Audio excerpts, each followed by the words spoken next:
You are looking live at the Artemis II Space Launch System rocket and Orion spacecraft in the Vehicle Assembly Building. Today, we are joined by agency leadership to discuss the Artemis II mission and the next steps for the entire Artemis campaign. Good morning and welcome to NASA's Kennedy Space Center. I'm George Alderman, NASA's Deputy Press Secretary, and I'll be moderating today's news conference. I'm joined by NASA Administrator Jared Isaacman, Associate Administrator Amit Kshatriya, and Moon to Mars Program Manager Lori Glaze. Today, we'll be taking questions both in person and through our phone bridge. So media interested in asking a question, please press star 1 to enter the queue. And now we'll begin with opening remarks from Administrator Isaacman. Thank you very much, George. Good morning, everyone. Appreciate everyone coming out. We're seeing each other a lot lately. Lots of updates. Expect more of it. First, I just want to give a lot of credit to the NASA workforce and our partners that have been working really tirelessly through the Artemis campaign. It's really especially impressive work, and I know they're all feeling it after we had what was a near flawless Wet Dress 2 performance. That Artemis 2 is now back in the vehicle assembly building, which is imperfect. So. We want to give you two sets of updates. Lori is going to speak with you about what we're learning about Artemis 2 now that it is back in the VAB and what our path is back out to the pad and to launch this historic mission. But before that, I'd like to talk a little bit about the overall Artemis program, how we're going to achieve the President's objective to return American astronauts to the moon, to build an enduring presence, and ideally not wind up in some of the situations that we've seen recently. So let's talk about the situation. Artemis 1 launched more than 3 years ago. We had helium leaks with Artemis 1. I'm sorry, we had hydrogen leaks with Artemis 1. We had helium flow issues with Artemis 1. Artemis 2 went out to the pad. Wet Dress 1, we had hydrogen leaks. And then after a second Wet Dress 2, where we made a lot of great progress, we wound up with helium flow issues, a lot of similarities between the two. And why is that essentially the case? Look, 3+ year launch cadence. I mean, Artemis 3 right now, as it's currently designed, won't fly for approximately another 3 years. So launching a rocket as important and as complex as SLS every 3 years is not a path to success. A component of that is when you are launching every 3 years, your skills atrophy. You lose muscle memory. We've got a lot of really talented folks that have been working hard on the Artemis 2 campaign, and you know, whether they're going to want to stick around for 3 more years after this mission is complete is a question mark. This is just not the right pathway forward. And I'd say also, when you are experiencing some of the same issues between launches, you're probably got to take a close look at your process for remediation. Are you truly getting the technical root cause, or are you getting close to it? So we've got issues with low flight rate. And I would say a great way to exacerbate that problem further is to start making changes to vehicle configuration. SLS is a very impressive vehicle. We don't want to turn every one of them into a work of art. And then I would also say that having very big objectives, a wide objective gap between missions is also not a pathway to success. So we didn't go right to Apollo 11, right? We had a whole Mercury program, Gemini, Apollo, lots of Apollo missions before we ultimately landed. Right now, our program is essentially set up with an Apollo 8 and then going right to the moon. And that is, again, not a pathway to success. So what is the right way forward here? So first, today we're announcing a standardization of the SLS fleet to what we'll call essentially a near Block 1 configuration. So the idea is we want to reduce complexity to the greatest extent possible. We want to accelerate manufacturing, pull in the hardware, and increase launch rate, which obviously has a direct safety consideration to it as well. You get into a good rhythm, launching great frequency, you get that muscle memory. In order to do that, we need to rebuild and strengthen the workforce here at NASA. Now, this is directly in line with a workforce directive that I released several weeks ago. We have to rebuild core competencies. The ability to turn around our launch pads and launch with frequency greater than every 3 years is imperative. Now, some people ask me questions on that already as we've talked about this, and it's like, how are we going to do that? How are we going to go from 3 years to something significantly less, to what I think should actually be inside of 1 year? And I'll point you to our history. We have a nice infographic that's coming out from Mercury, Gemini, Apollo through the shuttle program. I don't think it would surprise many of the folks in the room that our average launch cadence was closer to 3 months throughout all those programs, not 3 years. In fact, if you want a history tidbit, you look at the time when Apollo 7 splashed down to when Apollo 8 launched, you're approximately 2 months apart. We need to start getting back to basics and moving in this direction. So rebuilding the civil servant workforce and restoring core capabilities. Again, that will directly contribute to NASA's launch cadence, where we're going to endeavor to get our launches inside of a year, specifically down to potentially 10 months. And then we are going to add missions. In fact, we're essentially going to pull in Artemis 3 to launch in 2027 with a revised mission profile. So instead of going directly to a lunar landing, we will endeavor to rendezvous in low Earth orbit with one or both of our lunar landers, test out integrated operations between Orion and the landers, ECLSS systems, even to the extent possible, if we can get up development components of our XEVA suits to test out vehicle interfaces, even just getting an astronaut in a suit in microgravity, we can learn a lot with the idea that we should be learning. And take this information back to inform hardware development, whether it's in the landers or in the suits before Artemis 4, where we will attempt to land on the moon. We are also, as a component of the strategy, endeavoring to preserve up to 2 landing attempts in 2028. So if we get it inside of the 10-month turnaround time that we would like to see, Artemis 2 will launch on its historic mission in the weeks ahead. Artemis 3 will have its opportunity, if we can, by mid-2027, which sets us up for an early 28 and a late 28 opportunity. So that is the approach that we are taking at a very high level. I will tell you, we're not surprising our industry or our stakeholders at this press conference right now. We've been having these discussions for a long time. In fact, I give a lot of credit to NASA and its team. No one at NASA forgot their history books. They knew how to do this. They've had plans like this for a long time.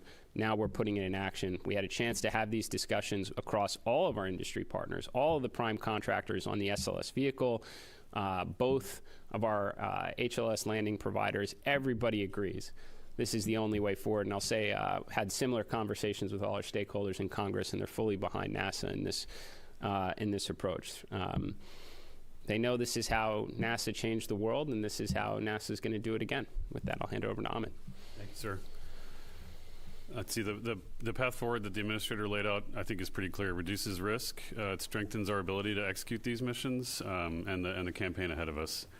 It reflects the adjustments that we need to keep our schedule credible and our teams focused on what matters most, which is safe and achievable missions. And also, I think it's important that we talk a little bit about the Artemis 2 crew. This is for them also. When they get on top of that rocket, they need to know that they're doing it as part of a step, as part of a plan that's going to work. That they have said many times they're doing this mission so that their teammates can walk on the moon. They need to know that they're going to get on top of that rocket so that we're going to give them a plan for the rest of the team that's going to be assigned, that's going to go do this work to actually get to the moon. So our update today reinforces that commitment to them. And when we ask them to take that risk, when we take that risk together, that they're doing it for a reason. So we're going to build that program grounded in safety, incremental learnings, technical excellence, and long-term sustainability. So I think it's, our commitment to flight readiness, this is not about slowing down momentum. This is about increasing it, about making sure that we are focused on the right things in terms of how we execute the program. We need to get back to doing the workforce initiative that the administrator has directed us to implement is the absolute key ingredient to this. We need to get our teams working side by side with our partners outside and get this work done. So it's challenging, it's ambitious, but with this course correction, we are on a more stable foundation, a more realistic path to the milestones we have ahead. And we're so grateful to the teams across the NASA centers, across all of industry that's helping us. We have the entire force of American industry now helping us with the Artemis campaign. We are grateful to them for their support. They have been relentless in driving progress, and we need them to be even more relentless to achieve these missions. And this plan that we're laying out today makes that possible. So with that, I'll hand it over to Dr. Glaze to talk about Artemis 2. Thank you, Amit. I'd like to start by thanking the administrator for taking this incredibly bold step and moving quickly to assure that we have support and resources that are needed in order to launch Artemis astronauts to the moon every year. I want to thank our team as well within the Moon to Mars program on Artemis and all of our Artemis mission planning. Our teams continue to work tirelessly to enable mission success. I know to people outside of NASA, sometimes we make it look easy. What we are doing is anything but easy, and we've seen that with the challenges that we've encountered. I've said time and time again that our team rises to challenges and they meet any bar that is set. This will be a challenge, and I know that we will continue to relentlessly pursue excellence at every step, and that includes not just our NASA team, but it includes, again, our contractor workforce and all of the suppliers that contribute at every level to the success of the Artemis space program. So first things first, I'm going to talk about Artemis 2. We were here just a week ago. We were all very excited last Friday after the successful wet dress rehearsal.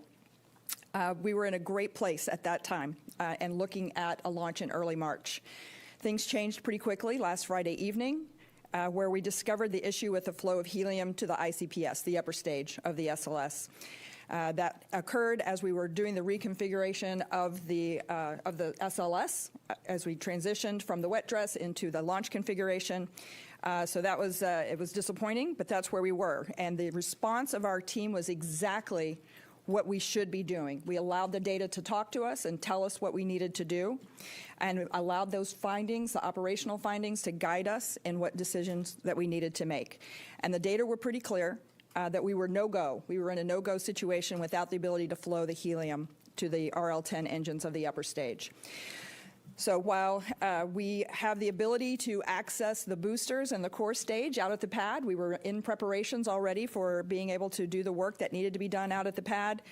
We do not have the ability to access the interior of the upper stage at the pad. So that's what's the requirement to roll back to the vehicle assembly building. Our team has been working very quickly to transition from preparations for launch to preparations for rollback, and they did that extremely quickly. We were able to roll back within a couple of days. At the same time, the team has worked to streamline a plan for the work inside the VAB to give us the very best possible chance at a launch in the early April launch period.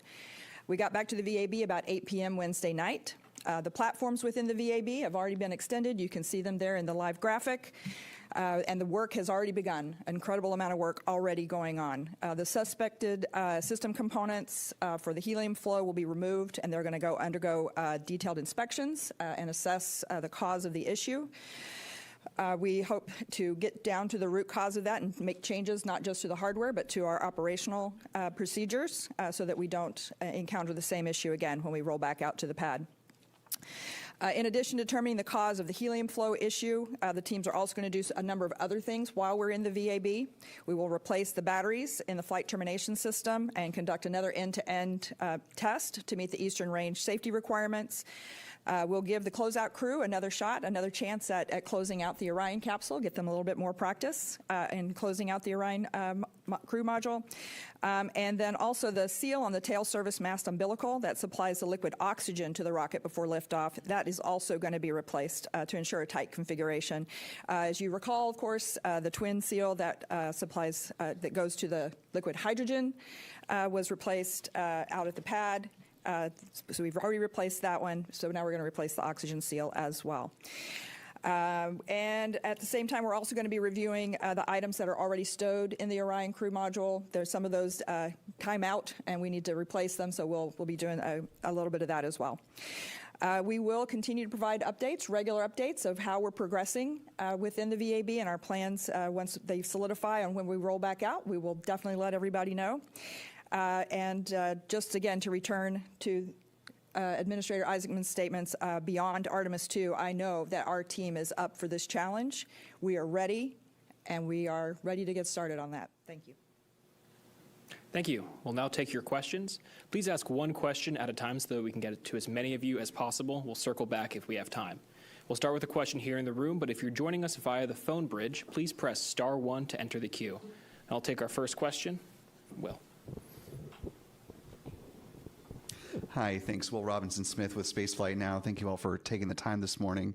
To the administrator or associate administrator, the plan for the revamped Artemis 3 to rendezvous with one or both of the HLS providers, can you speak to the importance of that component of doing Artemis 3 in low Earth orbit, and I guess how soon, given where both of those HLS vehicles are, you know, how feasible that might be to dock with them as opposed to just sort of rendezvousing and getting in proximity with them in low Earth orbit? Thank you.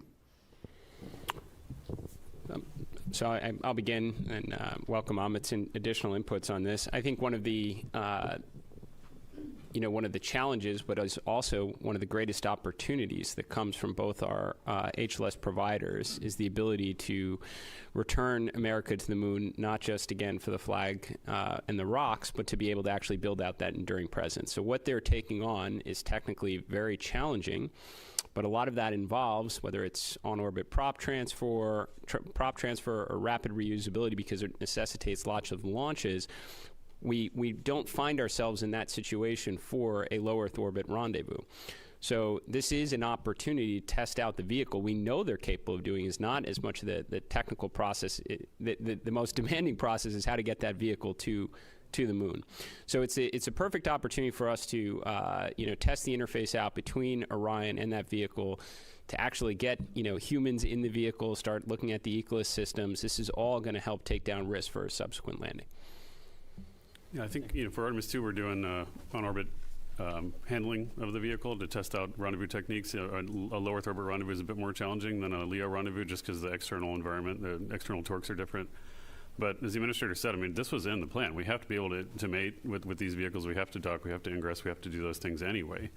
But the point of the sequence is to really recognize the production risk in the Enterprise and the development risk. The production risk is the flight rate on the Earth Ascent Systems, SLS Orion. The development risk is prop transfer. So if the way to burn a common target there, if you will, is to conduct a mission that accepts those risks as real, and then but still make as much progress as we can, but to challenge both the production side and the development side at the same time. Take our next question. Yes. Thanks. Irene Klotz with Aviation Week. For anyone who wants to take this, does the revised Artemis 3 architecture require, or would you like to, for any of the HLSs to demonstrate the on-orbit refueling component, or does that fall off for Artemis 4? And for Artemis 4, if you're looking to fly in early-ish 2028 and you need a new upper stage, presumably it's still LOX and LH. What's available on that short notice? Yeah, I think, first, we're not going to get into any specific manufacturer's name or the associated contracting process. Beyond that, as I mentioned, we've been discussing with industry this strategy for several weeks right now. Everyone acknowledges it's the right path forward. So we obviously have confidence in our ability to source and integrate, a more standardized second stage to fulfill missions beyond Artemis 3. In terms of our HLS providers, they've both, I think, very publicly submitted proposals for their acceleration strategy that does take down some of the, the technical risk associated with the proposal. And we've said publicly that we support both in this regard. I don't think that what you're referring to, like on-orbit prop transfer, is necessarily going to be required for the demonstration that we are imagining for Artemis 3. But we haven't fully, we are very early in mission design here. We all have arrived at the point that this is really the only pathway in order to achieve success with a lunar landing within the timeframes that we are targeting. But I think part of the reason to do this in low Earth orbit is it does not necessarily require what both HLS providers will eventually necessitate, which is either lots of launches or on-orbit prop transfer to get their vehicles to the moon. Take our next question. Over here. Thank you. Ken Kramer, Space Up Close. I think this is fantastic what you've proposed here. It's exactly what's needed. So can you talk about these landers a little bit? They're going to, I guess, have to be vastly simplified from what was proposed with those prop transfers in order to accomplish this so quickly. I know they're working on updates. Can you let us know at all? And where does the gateway fit in all this? Thanks. To be clear, both HLS providers have offered solutions to accelerate their plans without compromising on the grander objective, which is we need to build out an enduring presence so when we return to the moon, we have the capability to stay. So while their proposals, again, do take down some of the technical risks that would have existed before, we are not forgoing the capabilities that I think are absolutely necessary for America's future in space. So to be clear on that point specifically. And the gateway? I think at this point we really want to focus the meeting to the greatest extent, because to be honest, this can be somewhat of the problem. The hardest thing right now is returning American astronauts to the surface of the moon. We obviously haven't done that in more than 53 years. I think by focusing a lot of time, energy, and resources across lots of grand endeavors is why you wind up in a situation where you're launching an incredibly important but complex vehicle every 3+ years. So I say that not to make a statement towards Gateway, because we are doing this to get back to the moon and have the capability to stay. Certainly to build a moon base, which is going to be ideal. Which can be an ideal learning environment for us to test out the operations, in situ resource manufacturing, refining, all the capabilities that are going to be necessary for the next giant leap to Mars and beyond. But I say with focus for this conference specifically, we gotta keep the attention on standardization and flight rate as our path to get back to the moon. Our next question will come from Marcia Dunn with the Associated Press. Marcia Dunn, Isaacman. How much did the recent problems with Artemis 2, especially mimicking Artemis 1, how much did that play into your decision to shake up the Artemis mission profile? And how disappointing are you to have to wait perhaps even longer to land astronauts on the moon? Thanks. Well, first, I'm not disappointed at all. I'm excited because I think we have a path here to actually get the job done within the time frames that we have targeted right now. I also, I guess, want to point out this is something that NASA has known. As I mentioned before, no one here at NASA forgot their history books. The plans to do this the right way have existed for a long time. We are in a fortunate position right now where you have a presidential national space policy which aligns whole of government on what's necessary. You have congressional support through appropriation, and you have President Trump's One Big Beautiful Bill, the Working Family Tax Cut Act, that gave us the plus up in resources within our exploration budget to undertake this endeavor right now. So I would tell you that we would have been delivering this exact same message to you today had this been FRR. That was the plan, but I think we have to put even more urgency around it because this is not the FRR that we initially intended. The American public deserves the update on Artemis 2 and the historic mission that's ahead, but you also have to know how we're going to achieve the vision that presidents have called for more than 35 years. Our next question will come from Josh Dinner with Space.com. Hi, thanks so much for doing this. Josh Dinner, Space.com. For Administrator Isaacman, you're standardizing SLS, pushing toward a 10-month launch cadence and revising Artemis 3 to an on-orbit rendezvous next year with up to 2 2028 landings, which all sound kind of fairly accelerated for a deceleration of the program. What specific risk are you buying down with that LEO rendezvous? And are you anticipating demonstrations with multiple HLS vehicles on that mission? And how are you ensuring that schedule itself doesn't erode margins the Safety Advisory Panel has already warned are thin for Artemis 3? Yeah, so actually I think what we're doing is directly in line with what ASAP asked us to do. I mean, look, just zooming out here, I think it should be incredibly obvious. You don't go from one uncrewed launch of Orion and SLS, wait 3 years, go around the moon, wait 3 years, and land on it. That's what our ASAP committee took issue with. That's what we've acknowledged inside the leadership of NASA. NASA's been working on these plans knowing this is not the right approach. There has to be a better way in line with our history on it. Again, we did not just jump right to Apollo 11. We did it through Mercury, Gemini, and lots of Apollo missions with a launch cadence every 3 months. we shouldn't be comfortable with the current cadence. We should be getting back to basics and doing what we know works. So how are we going to buy down risk on it? I would certainly much rather have the astronauts testing out the ECLSS systems, the integrated systems of the lander and Orion in low Earth orbit than on the moon. Like them to get in the suits for the first time, even inside the vehicles. Doesn't necessarily have to be an EVA before they actually walk on the moon in them.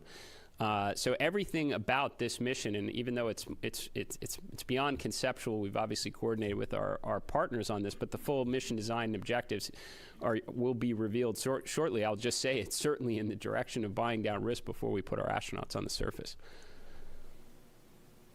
And our next question will come from Richard Tribou with the Orlando Sentinel.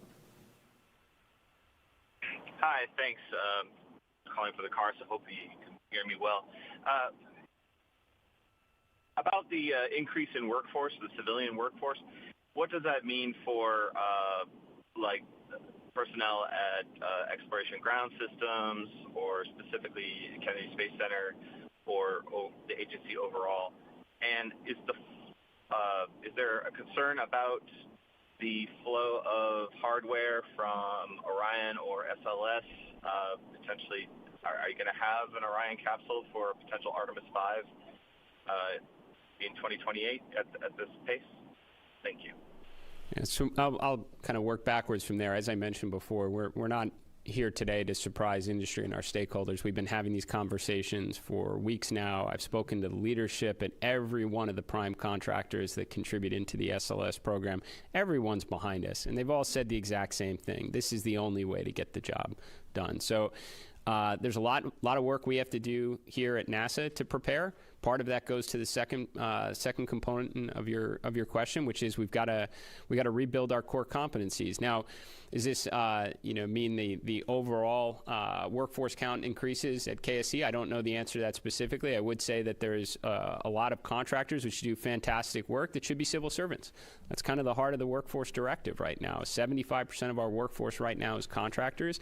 I think a lot of them should be civil servants. I think we should have those capabilities in-house. We should have the ability to make changes and adjustments as we see fit, because we are NASA. We did all this the first time. We know an awful lot. And this is going to be our kind of pathway back to the moon. So lots of collaboration with industry. They understand what the ask is. They know we're going to need to pull in hardware. That's why we're standardizing the configuration. You're not going to be able to do that if every rocket is a work of art. You're going to inevitably learn the same lessons and over again. So standardize, increase production, pull everything in, which allows you then to increase your launch rate. And yes, we need to rebuild a lot of our workforce here too. Bring them in as civil servants and get back that muscle memory to turn the pad in less than a year, because we've done it before and we can do it again. And our next question will come from Eben Brown with Fox News. Hi, good morning. Thanks for doing this. I think this question is probably best for the administrator. When President Trump first announced the Artemis project back in 2017, he wanted to see a lunar landing by 2024.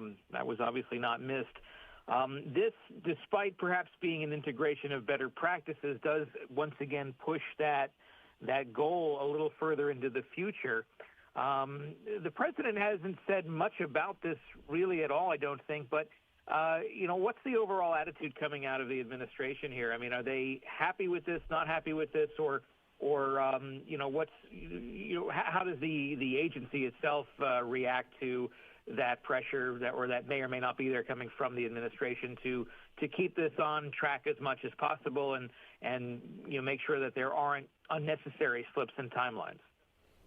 So to be clear, President Trump loves space. President Trump created the Artemis program. We obviously resumed operational flight for our astronauts to and from space during the president's first term. He created the Space Force. He signed a national space policy on my first day on the job in the Oval Office that not only recommitted American astronauts to the moon, but to build out a lunar base, and not only that, to start making investments in the next giant leap capabilities like nuclear power and propulsion, so we can eventually have American astronauts put the stars and stripes on Mars. I've spoken with him numerous times leading up to my second nomination for this position about our strategy, the importance of the lunar base. He checks in with great frequency. The Artemis II astronauts were at the State of the Union. I was as well. This is a priority for the administration. I think that, there are certainly questions of why we didn't make some of these decisions like we are today in terms of standardization and increasing flight rate in the years past. I think President Trump wants to correct that now, and he's given us all the ingredients to do it. A national space policy, congressional funding, and the plus up from the One Big Beautiful Bill is what enables us to undertake this course right now of standardization and acceleration for an achievable path to get American astronauts back on the moon before the end of his term. I know he's fully supportive. We'll take the next question now. In the back in the beige, please.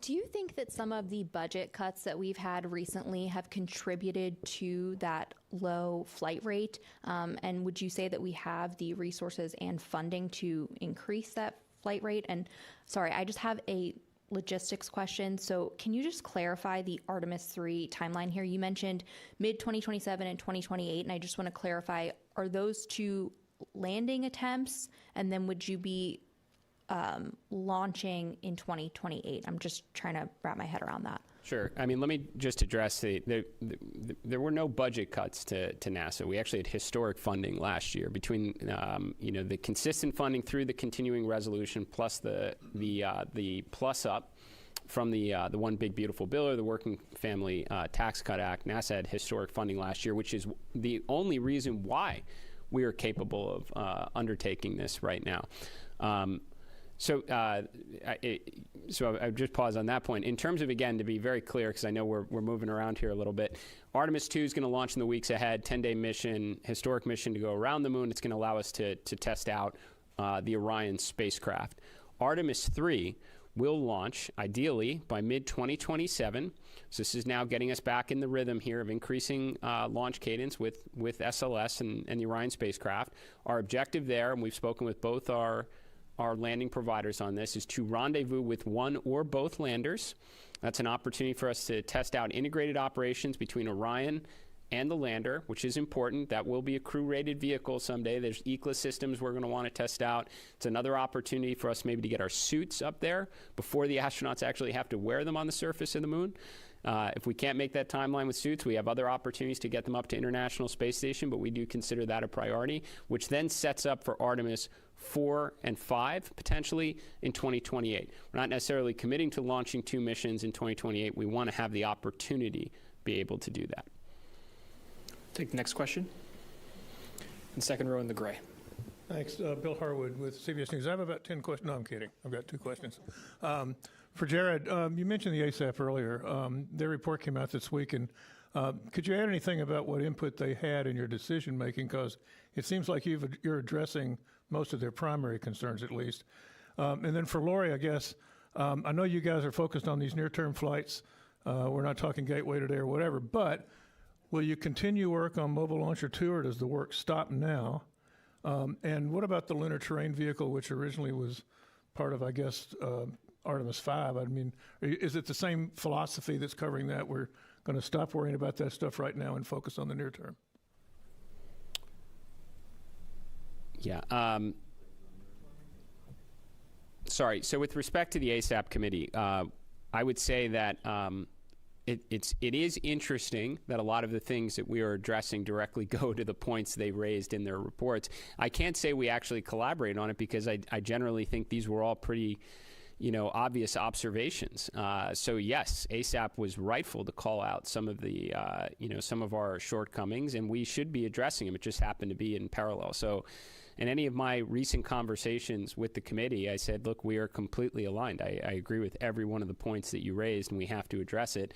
It just so happened to be, even our Starliner report came out in advance of theirs. They didn't know that was happening. It was just the right thing to do, just as our revised architecture and approach to achieving a lunar landing is the right thing to do. And I'll just say, I know you addressed it to Lori, but maybe make it easier on her a little bit in some of these questions about specific procurement strategies. We are building a moon base. You're going to build a moon base, you're going to need rovers. You're going to need lots of rovers on the surface. You're going to need comms. You're going to need navigation. You're going to need power. This is not lost on us. This is a high priority. This is what's so important in the national space policy is don't just go back to stay, right? I would just say let's keep this conversation to a great extent focused on the hardest part, what we haven't been able to do in the last 53 years, which is getting a good launch cadence and sending American astronauts to and from the moon. But I can assure you all those things you asked about, are going to be a component to the how we stay conversation. Our next question will come from Philip Sloss. Thanks. The question is, does this mean that NASA is canceling the exploration upper stage? And if you're going to fly Artemis 3 in 2027, when is a crew going to be named for that mission? Thanks.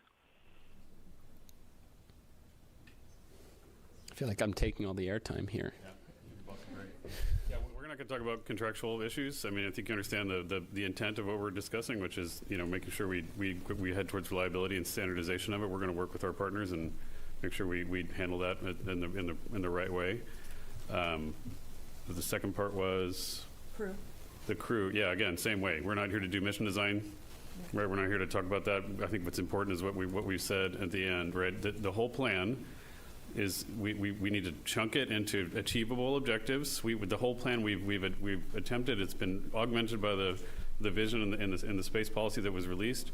That whole plan needs to be discretized and chunked into the right way, so we're taking incremental risk in the right ways as we continue to fly. As we increase production, that increases reliability, it increases safety, and we're going to do all that together while we increase our training rates and everything else. So that's all part of the integrated plan. We're not going to do a whiteboard session on mission design here, but I can assure you that we've thought through the top level objectives, how they devolve into lower level objectives, and how we're going to put them into these missions. Our next question will come from Leonard David with Inside Outer Space. Yeah, hi. Thanks for pulling this all together, and it's very exciting. I think for the administrator, when you had your back-to-back confirmation hearings, there was a lot of pressure of trying to beat China to get back to the moon. To what extent does that play a role here? Are we accelerating our plans? What's your thinking about China today? Because they probably are going to go maybe in the same kind of time frame. Well, as I said during my hearing, I think competition is good. I think it's a great way to, motivate our workforce and our partners, again, to achieve the near impossible. This competition worked very well for us in the 1960s. Turned out, in hindsight, we had near endless schedule margin there. No humans have been back since Apollo 17. That is certainly not the case today. I'd say this is a very, very close from a timeline perspective. All that said, again, I think competition is good. We're here talking to you about what is a common sense approach to achieve the objective, whether we had a great rival in the running or not. If we're committed to going back to the moon, we have the resources to do it. We have a presidential mandate to get the job done. What is an achievable strategy, regardless of the competition? And I can tell you, launching every 3+ years is not the right approach. You asked about the crew for Artemis 3. Ahmed is totally correct. We got Artemis 2 ahead of ourselves right now. We still have to get through mission design. You assign a crew that gives you the best chance of success. But I'll tell you, you've all had an opportunity to really get to know our Artemis 2 astronauts over the last couple of years. It's actually not the desired approach. We'd like to announce a mission, tell you the objectives, here the crew, and then fly it inside of a year, and then you start getting to know the next crew. It's kind of how it worked in the 1960s. We're going to try and get back to that now. And our next question will come from Eric Berger with Ars Technica. Hi, thanks very much for doing this. Someone earlier mentioned the speech or the original first Trump administration, and back in 2018, Vice President Mike Pence talked about going to the moon in 2024. At the time, he said something that really struck with me. It said, if our current contractors can't do this, we'll find new contractors. And I think this is kind of the most sweeping vision change since then. And obviously, the contractors, both traditional and commercial space, have had challenges since then. So I'm just wondering kind of what NASA can do to ensure its commercial partners can successfully deliver on these really aggressive timelines. Thanks. I would just say that similar to a recent conversation we had with all of you. This is largely about NASA. When we talk about why we've struggled, our shortcomings, I look internal first. What could we have done differently? That's why we're having this conversation right now. I didn't have a conversation with any of the prime contractors, any of the partners as it relates to this acceleration plan where they said it couldn't be done. They just didn't have the conversation really up until now on this. And I'm sure there's a lot of reasons for it, and I've said some of it before. We had a pretty, I won't say, singular focus in the 1960s of getting to the moon, because we did a lot of great science and exploration at that time, but we generally were focusing on a couple key needle-moving objectives, which I talked a lot about during my hearing. Over the years since, President Trump during his first term, started the Artemis program, we've taken on a lot of interesting projects. Some people have asked questions about them here in this room. I'll tell you, the more multi-billion-dollar projects you have, the more resources and attention it captures, the less you launch lunar missions, right? So we're taking ownership of this. We're taking responsibility of the objective, the critical national objective that's been entrusted to NASA, and how do you do it? Well, you talk to your partners and you tell them we're going to have to start making some decisions. We're going to standardize. We're not going to turn every rocket into a work of art. We're going to increase launch rate. We're going to do it in a logical, evolutionary way. We're not going right to Apollo 11. That makes no sense. What can we build up to gain confidence so that when we do embark on the true landing, we have the highest probability of success? And that's what we're doing right now. So I'll tell you, today this is a NASA story. Not saying we don't come back to you in a year and say that we have to make some adjustments here with the vendor, but right now this is something that we need to own, and that's what we're sharing with you. Next question will come from Ken Chang with the New York Times. Hi, thank you. So with this revision, you're using up through Artemis 5, you're using up the SLS Orion that's mandated in the big beautiful bill. So I was wondering, from Ms. Eichmann, are you thinking about the follow-on architecture that you've talked about after that? Well, I think I've been, I'd say certainly our number one focus is what Lori spoke to you about previously, which is Artemis 2. That's our near-term, it's the most important human spaceflight mission in more than a half century. We owe you an update on how we're going to get to the moon, so we don't wind up in a situation where our vehicles are going back and forth to the assembly building. And we've got enough in front of us on that. But that said, I said it at the initial rollout conference. I've said it many times since. President Trump created a program to return to the moon, to build out a moon base that's going to require lots of missions to and from the moon, crew and cargo in a very affordable, repeatable way. This architecture will naturally evolve just as it is today. I can't tell you exactly what Artemis 10 looks like. I bet it's going to look very different than what Artemis 5 is going to look like, as I'm sure it will be for Artemis 50. That's the idea when you say you're going to go back to the moon and be able to stay. We'll take our next question from the room. Up front in the yellow. Jean Wright, Space Up Close. I'd like to know what the altitude will be, the lunar landing rendezvous. Would that be low Earth orbit or distance from the Earth? Just curious. Thank you. Don't know. Let's figure it out.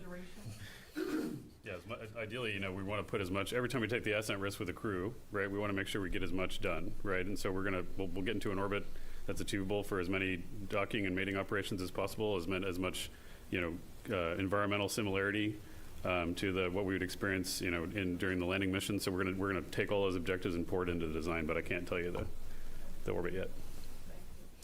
Our next question will come from Kristen Fisher with The Endless Void. Hi there. So I think my question's for the administrator.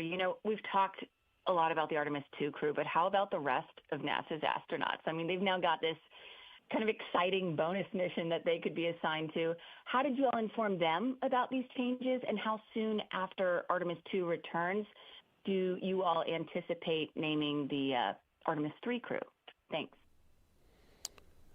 So I've shared this, this program change, this direction change for achieving the lunar landing with the Artemis 2 crew. I've also had a chance to speak with leadership from the astronaut office. I don't think anyone was surprised. Like I said, there's no one who comes to work at NASA that forgot their history book. They know how we got there before. I'd also say generally astronauts prefer to be in space as often as possible, so this is probably welcome news. Yeah, I think everybody is pretty supportive in this direction. In terms of the Artemis 3 astronauts, like I said, we're not going to get ahead of ourselves on this. Artemis 2 is coming up first. We're going to use this time to kind of go through mission design with our HLS providers. What do we think is achievable? What are the most pressing objectives? I think obviously high level, we know what will help buy down risk for the landing. And then you assign a crew that gives you the best chance of success based on those objectives.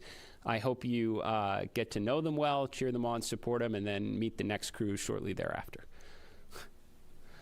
Our next question will come from Joey Roulette with Reuters News. Hey, thanks. Question for Amit and Jared, whoever wants to answer. Just real quick, is the exploration upper stage canceled? And if so, do you expect to compete or sole source its replacement? And then kind of more broadly, this new test mission and a new SLS upper stage and doing on-orbit refueling and all that seems like a lot of work to do in the next 2 years before a moon landing. And so I think that begs a lot of questions, but mainly what is the acceleration plans from SpaceX and Blue Origin, and when will that be baked into this architecture? Thanks. Okay, so I'll go back to, we're not talking about contractual issues. We're not going to talk about that. We have the full support of our industry partners to make sure we standardize the configuration and do the right thing. So we'll just leave it at that. How we're going to do this, in terms of the hardware we have available, I think it's also important to recognize, we didn't just decide to do this today without making sure we assess the inventory of the hardware that we have available and the program. We've been talking about this, as the boss said, in the program for a while, just to make sure, because we understand the risk profile. We have a unique confluence of support and vision and leadership that enables us to do it now, which is why we're doing it now. But to be clear, we rolled out a V3 Starship just yesterday.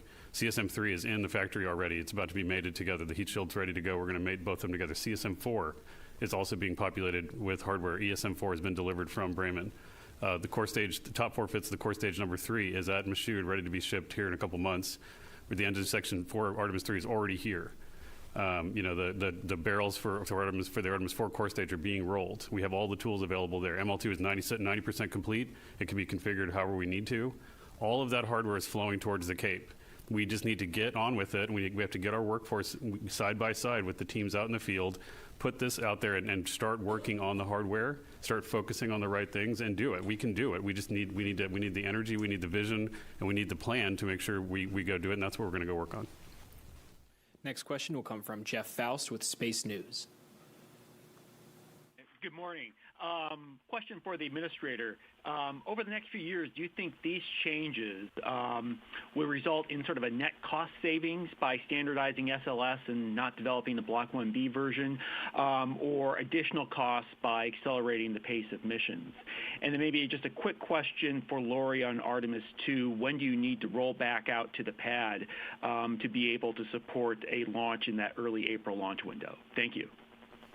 Yeah, so I'm not going to get into the P&L here. As you mentioned, there's obviously some puts and takes. If you standardize the vehicle, not every one of them again is a work of art. You're going to save costs. This is what all of our manufacturers have been asking for. It's why everyone got around this program so quickly. No one likes to do lots of one-offs. Same is applicable for how we want to approach our lunar landing. Like let's define some criteria and template this. I'm sorry, this with respect to the moon base. And then you can forecast lots of demand to industry so they can get good at what you need them to do. So everyone, I'd say, is pretty aligned on that. Now, at the same time, we're also asking people to work faster. We're talking about hiring and bringing in workforce. So there are areas there where we expect savings as a result of this approach. There are areas we expect to spend more. We do believe that we have the resources available to achieve this. I guess leave it at that. Yeah.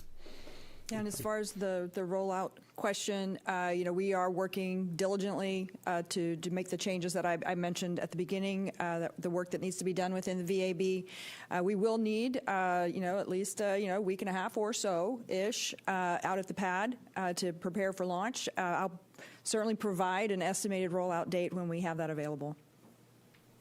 Next question will come from Micah Maidenberg with the Wall Street Journal. Hey, good morning. Maybe for the administrator, could you explain a little bit how the new Artemis plan was put together, was this something that was on the shelf when you started, or brought in with you, or came up after starting? Is there a person who's like kind of the brainchild for this plan? Thanks. Yeah, I'd say that this was, we gravitated towards this very quickly. And, when, look, obviously, again, it's a huge team effort, but when Amit and I started discussing this subject, he said, we have a plan. So again, there's a lot of people here at NASA, didn't lose their history books, understand the right way to go about achieving, an incredibly challenging objective like this. Now, if there is, as Amit has also pointed out, we are in a situation now where between a national space policy that aligns whole of government, congressional appropriations, and the plus-ups from the One Big Beautiful Bill, we can act on a plan that gives us the highest probability of success. We'll take our next question up here in the front row. Hi, Cameron Schwartz with the Launchpad Network. Thank you for your time and all the updates today. I don't want to get ahead of myself, but I did want to ask about the increased cadence and what sort of mission profiles that unlocks for you guys. And do you expect SLS to kind of be a big part of building the moon base?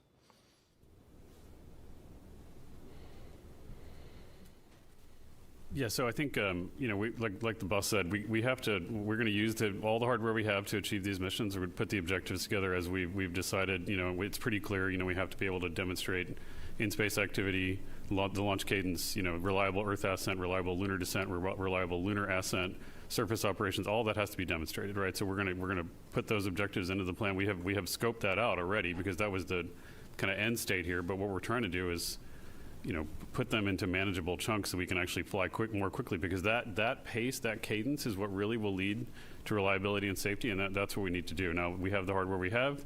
We're going to do everything we can to utilize it to the maximum extent, and then, as we said, we have all of industry supporting this, and so whatever hardware we have going forward, we're going to take advantage of to provide that regular cadence. Next question will come from Marcia Smith with Space Policy Online. Thanks so much. I'm assuming that you have briefed this to the relevant people in Congress. I'm wondering what the reaction is, especially to your decision to eliminate the Block 1B and the Block 2 of SLS, which was part of the 2010 NASA Authorization Act. So is Congress behind this as well? As I mentioned, we try not to have we try to maintain a no surprises policy here at NASA. To do the near impossible takes the contributions from everyone. We want to be very aligned before we go public on a matter like this. So we've spoken to industry. Can you meet the demand? The answer is yes. We've certainly spoken to all of our stakeholders on the Hill. They all understand that this is the path forward. And I would say I don't think I heard a single objection on these subjects. Like, everyone understands what's at stake here. I mentioned before, we don't have a lot of schedule margin here. The implications of coming up short go well beyond space. I mean, this does, this is, America in the 1960s, you get to the moon, you do what no one thought was possible, it sends a message. I wonder what else they're capable of doing. You come up short, it sends the opposite message of where else could something be broken. I think everyone understands that. The fact that industry got behind this, I think, makes it very easy for our very supportive partners in Congress to get behind it. And honestly, they helped enable us in this regard through the Working Family Tax Cut Act, through the One Big Beautiful Bill. That is giving us the resources to be able to undertake this. And I will just say again, all the national security implications of actually meeting an objective as important as getting to the moon and building a base aside, and the competition associated with it, there is simply a right and wrong way to go about doing this. Launching every 3 years and changing massive changes in the configuration of the vehicle is not a recipe for success. And again, I think all our stakeholders and all our partners understand that. Next question. In the back in the green. Good morning, Melanie Holt, WFTV. And really, I'm looking for a clarification. You've made a lot of major announcements in terms of these Artemis updates. Artemis 3 specifically, is the goal still a lunar landing, or has that mission profile somehow changed? Artemis 3 will be a rendezvous with one or both landers in low Earth orbit in 2027. So we're basically pulling in Artemis 3 and recognizing just the reality that going right from a free return around the moon to landing on it is too big of a gap. And we cannot accept the flight rate of a vehicle this important and complicated every 3 years. So we're going to launch in a year from now, in 2027. Again, start taking down risk for the eventual landing. So Artemis 3 will be a rendezvous in low Earth orbit with one or both landers. And then Artemis 4 and Artemis 5, we will endeavor to have 2 opportunities in 2028 to attempt a landing. Just to maybe help, because I know folks are trying to process, the Artemis campaign is a test program. Okay, and we talk a lot about these all-up tests of SLS Orion and the missions where we put the crew on it. We are doing tests at the component level, at the assembly level, all over the country all the time. And I want you guys to start thinking about that aspect of it. That's what we're doing. So these are very important tests, these flights, but every single one of these tests is important. We're going to do an uncrewed demonstration with the landing missions. We're going to do, right now we have a Mark 1 Blue Origin lander in the chamber at Johnson. We're doing human-in-the-loop testing with the Axiom suits right now. That is also contributing to this end state, right? So when you guys think about this, how we're doing it, and if you want to, we're not going to over-specify at each junction what goes in each particular flight. What we're trying to tell you is we are thinking about this now as an integrated test plan. Those test objectives have to be achieved as incrementally and as successfully as possible at every step. Build on that learning at each subsequent step to eventually lead to the ultimate objectives, which are set out in the policy and the direction we've been given. We'll just say we do have a couple infographics that are going to come out and help, because we do recognize this is a little bit of a change, so you can at least visualize what we imagine an Artemis 3 and 4 and 5 mission will look like.